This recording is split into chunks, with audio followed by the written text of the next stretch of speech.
Ikinasa ang third season finals ng bowling tournament sa Milan kung saan mahigit sa 20 grupo ang sumali.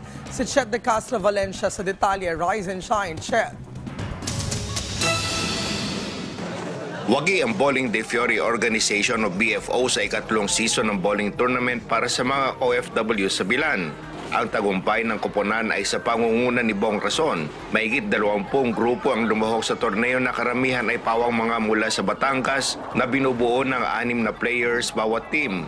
Dakilohok din ang mga Ilocano at mga taga-Visayas at ito na ang masasabing pinakamaraming participants na lumahok sa larang ng bowling sa pagpasok pa lamang ng taon.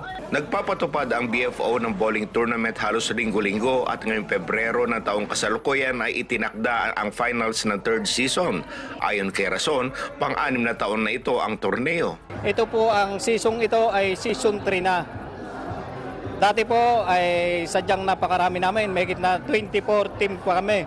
8 players sa isang team, pero nung nag-pandemic, medyo nung nagsarado po, nung nagbukas kami, medyo humina ang mga player na medyo natakot.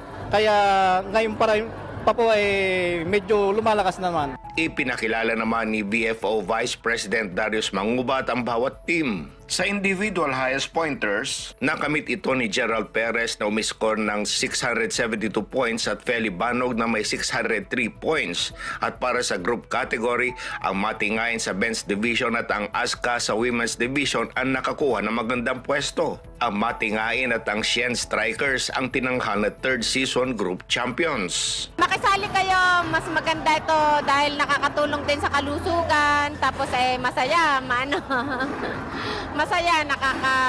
nakakawala ng stress.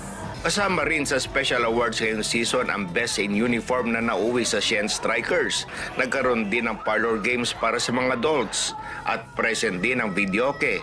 At sa huli na nasabing okasyon ay pinaindak pa ni DJ Abner ang mga OFWs sa dance floors pamagitan ng kanyang mga remixes.